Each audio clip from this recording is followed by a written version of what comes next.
Hello. Happy Friday.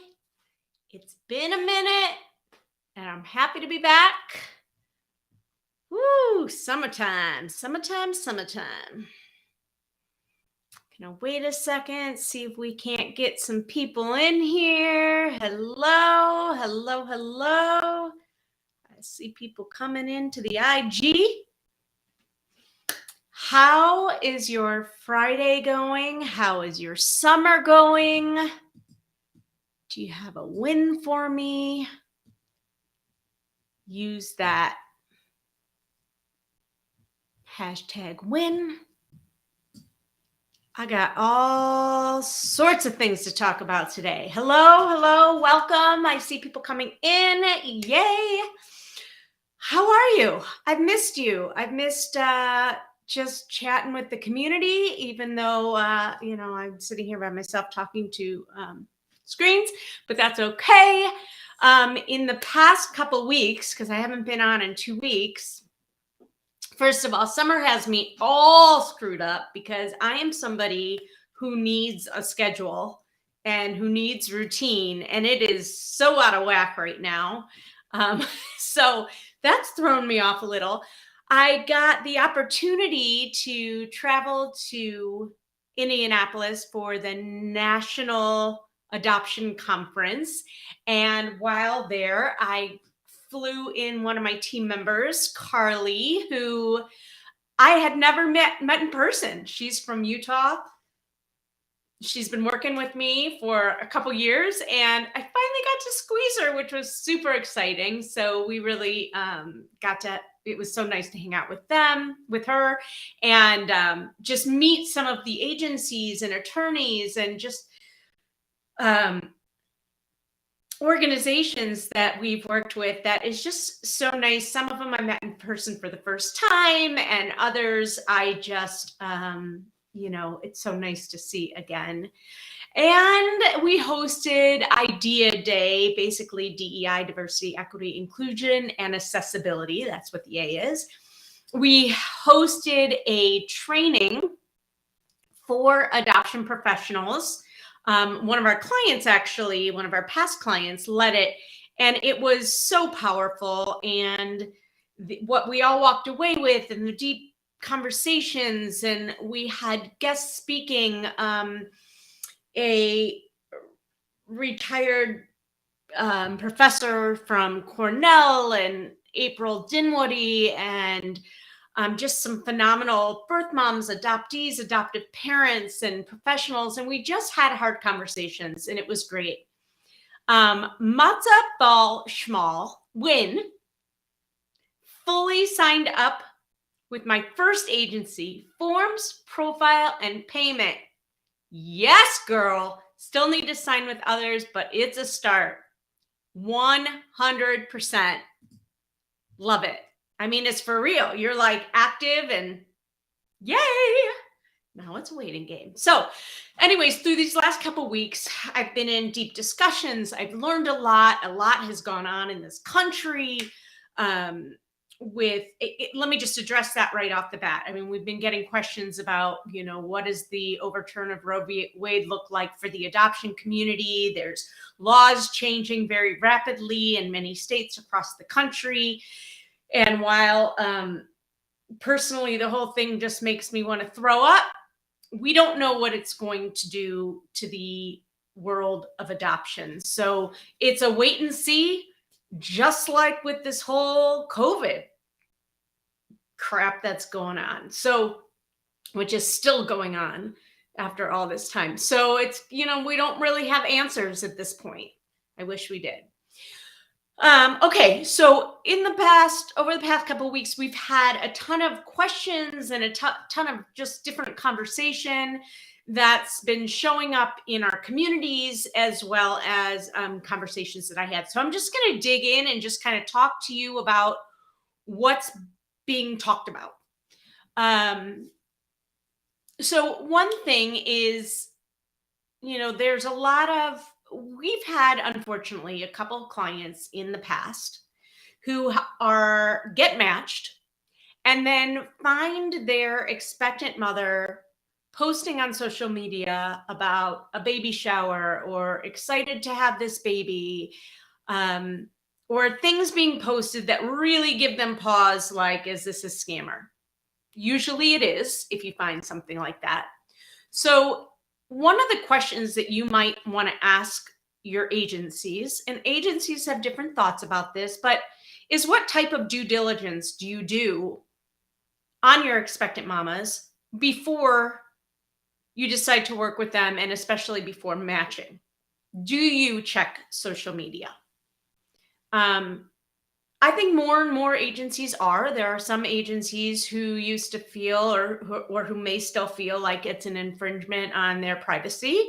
And I get that. And so, you know, it can also go both ways. So, yeah, asking your agency, do you check social media? And you can say, you know, we've heard of lots of stories where people get matched and then find an expectant mom posting about their pregnancy or about baby showers or any of that. So ask your agencies that. Another thing that came up, we've had a lot of these lately where you get matched really quickly and either the baby is born or about to be born. And it's just one of these really quick turnaround situations where you have to be ready to go. And so I would ask you, are you ready? Are you ready for a really quick situation? For us as adoption professionals, we love that because for our families, because there's little to no risk. I mean, sometimes there is, you know, of course there's always a risk, but the risk is much less. It goes quickly. You don't have to stew and put yourself through this torturous wait, and it's great. And on the other end, some people just know that there's no way they can do that. So think about that because it does happen quite often. And are you ready? One thing I'll tell you is whether it's a quick match or a long match, when you travel to another state, leave all the big stuff at home. Number one, there is a Target wherever you go. You don't need to be bringing a car seat and a stroller and all of that. You can order it and maybe pick it up in the place that you're going. Plus, you don't want to be stuck with a lot of things if there happens to be a fall through. So wait until you get there and you can get stuff very quickly. You can do the research ahead of time if you want. Another thing that came up, one thing that I always talk about over and over is why you need a therapist.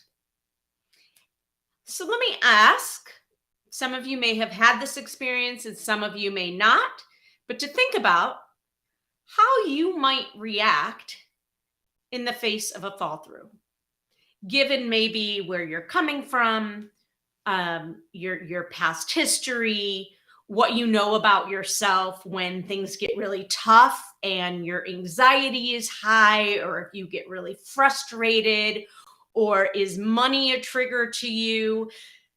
These are all things. Are you scared? These are all things that you need to think about as you're going through and preparing for the adoption process. So we have these calls monthly called our in-house therapist Zoom calls with our community, just to talk about all the things that may be coming up for you and why you might need a therapist. But one of the reasons is how you might react in the face of a fall through. You know, we have seen people get really angry at the birth mom if she changes her mind, and then get matched again and go into this next match with that same anger towards an expectant mom and this feeling of entitlement, right, at that point. And we just have to check ourselves. We just have to check ourselves because it is not about you, right? It's about, I mean, it is about you because you're going through this, but it's really not about you. It's about the child, it's about the birth mom, and it's about making the right match for the right reasons. Gina says a therapist has been so amazing. Also, open adoption. Open adoption, another reason for a therapist, right? Are you both, if you are married, are you and your partner, your husband, your wife, on the same page about what that looks like, what it means, what it looks like for you, what it can look like? You know, some situations they're asking for yearly visits. Some just want to exchange pictures and letters through the agencies, some directly with each other. Are you both on the same page? Okay, let me know if this is bringing anything up for you, or if these are things that you really haven't thought about, or are you with me?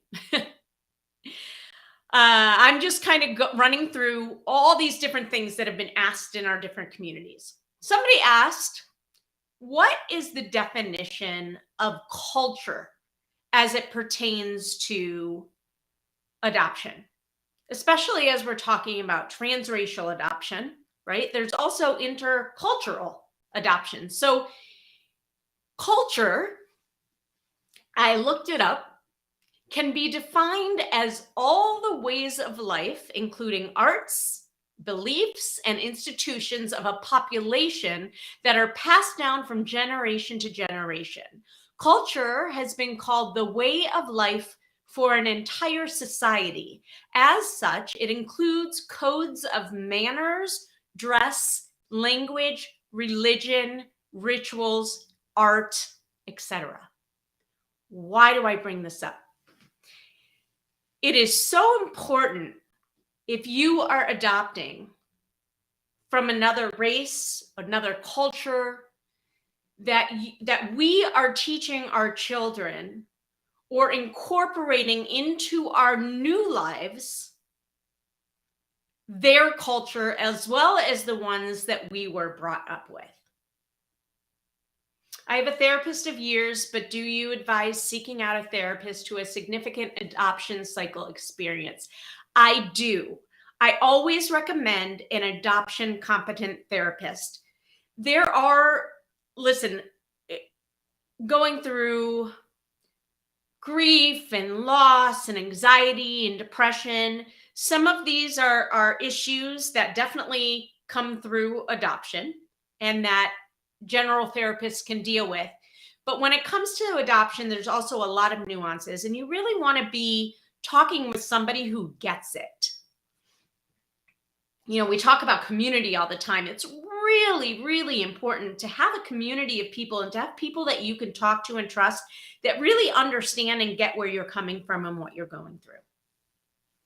So going back to culture, honoring the heritage and the culture of your child as well as your own, incorporating it into your lives as a full family. So this isn't about, my child is Mexican. This isn't about, oh, let's go to this Mexican cultural event, Trey, to honor your culture. And making it just all about him, and we're doing this thing and we're going out of our way, and it's about our family now. In our family, we celebrate multiple cultures. So what do we do to celebrate those? Okay, that's culture. One of our clients said, several adoptive parents on the RG Facebook group mention birth parents asking for money after the adoption. How common is this? I understand the benefit of a relationship with birth families and open adoption, but I still believe there should be boundaries. Absolutely. There always needs to be boundaries in every relationship. And actually, that's one of the things that we talk often about in our in-house adoption therapist calls, is how to set healthy boundaries in your relationship with your birth parents. And I'm not going to go into that now because we've done some lives in the past where we have talked about that. How often do parents ask for money? I don't have a specific number or percentage for that. It happens sometimes. Again, that goes kind of back to boundaries. One thing I will say, because it did happen to me early on once and then it never happened again. But if it happens fairly early in the relationship, you can always blame it on the legalities of adoption, right? Legally, I don't think I'm supposed to be giving you money. But certainly we can give you support. What kind of support are you looking for? We can help you find resources. Um, Maybe it's something that's unique and it's a one-time thing, and you feel like, oh, I really want to help out in this instance. Maybe I can send a gift card. But you do not want to get into the habit of just saying yes if and when you are asked for money from your child's birth parent. You want to establish those clear boundaries from the get-go. Let them know that, your resources are really for your child, for the child that she's entrusted you with. And, you'd really love to help her in some other way, or send her a gift card, or make her, know that this is a one-time thing. And sometimes you can call the agency too and ask about support. Writing a letter to an expectant mom when you are presenting for a situation. Hold on, let me get a drink. Does anybody have any questions? Is this bringing anything up for you? And do you have any other wins? Anybody?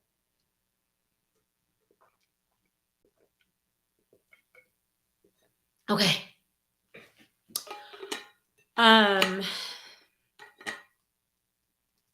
Writing a letter to an expectant mom. So sometimes if you are presenting your profile, you might want to write a letter to her. Now that you've learned a little bit something about her situation or their situation, and maybe there are things that you can connect with, or there is some vibe that you're getting that you really feel a connection with her, and so you want to let her know about that.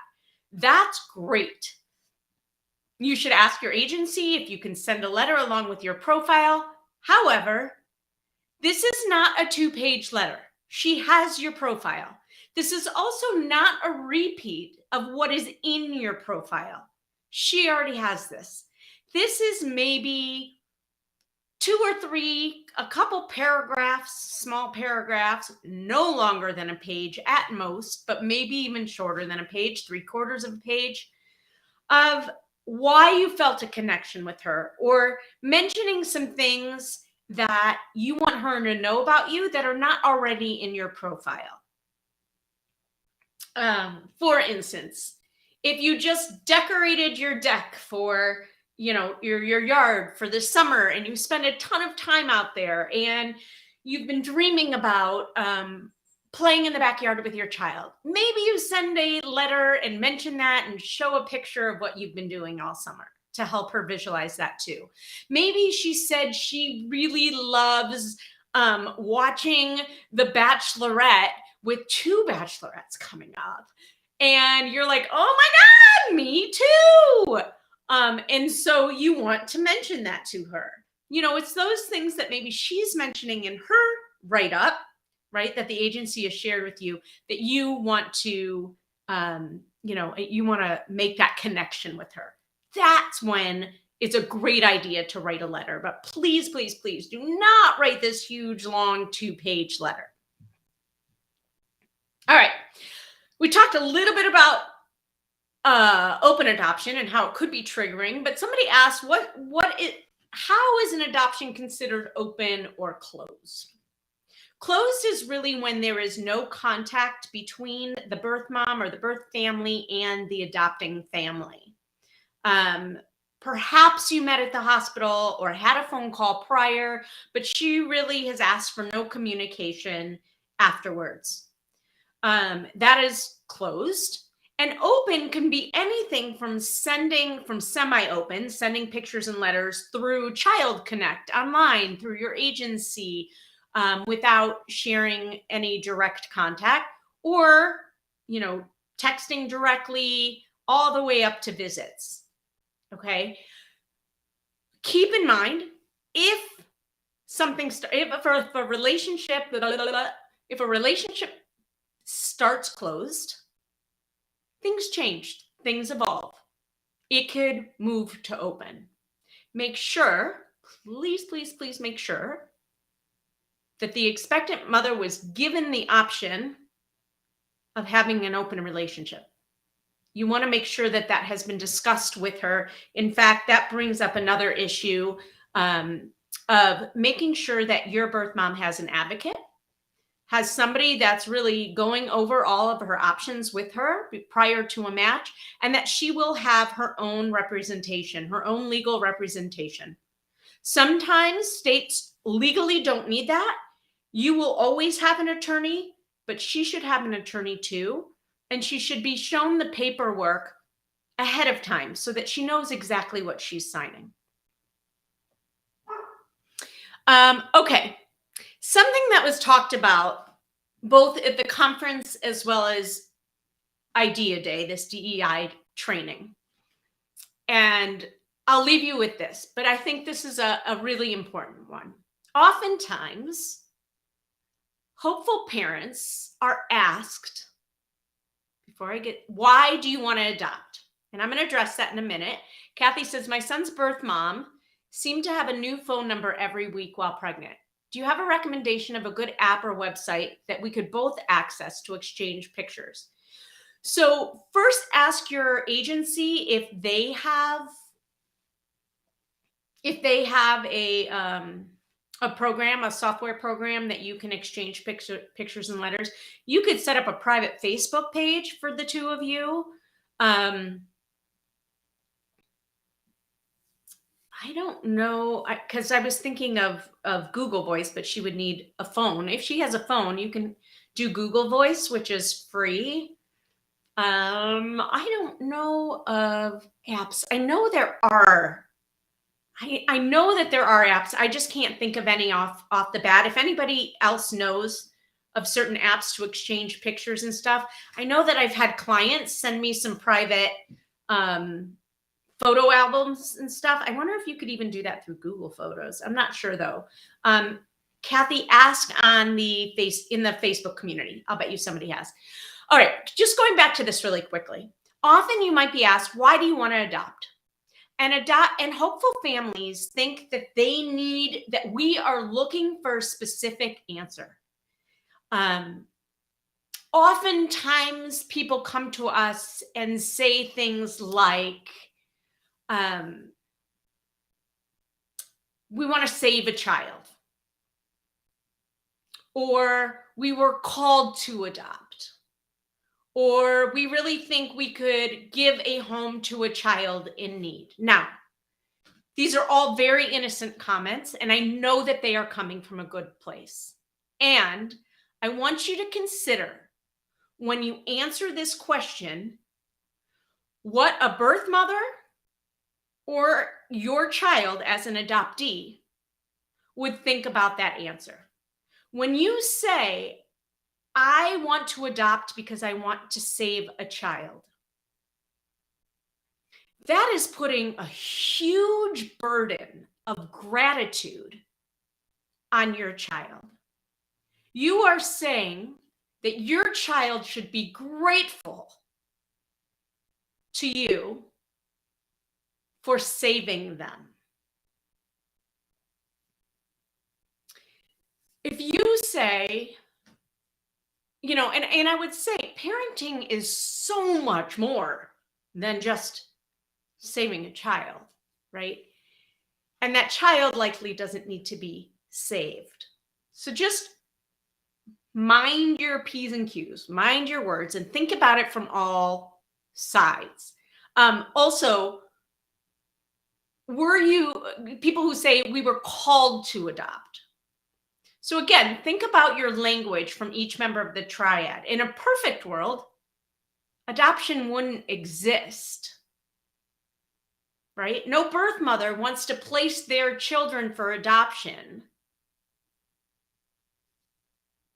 They're just not in a position to parent versus them not wanting to parent, right? Why are you adopting? Because I want to be a parent. That is a perfectly good answer. And it's probably the truth. So be honest with yourself. Think about if you're doing it because you think you're a savior, probably this isn't the place for you. Okay, just think about it from those different viewpoints. We asked the app family album. It's easy to use and photos can be shared both ways. Okay, we use the app family album. Cool. Thank you so much, Kelsey.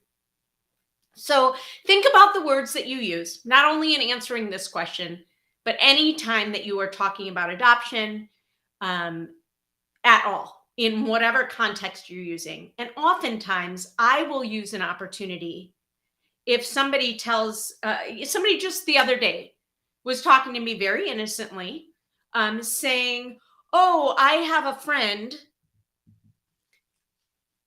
who has an adopted child, or I think that's the way she said it. I have a family friend whose children are adopted.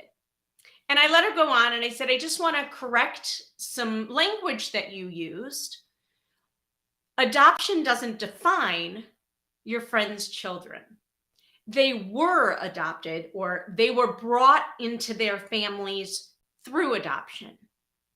And so as she was talking, she corrected herself and she thanked me. And usually people will thank me when I just politely educate them and help them change their language to a more pro-adoption and a more positive way to talk about adoption, because adoption is a beautiful thing.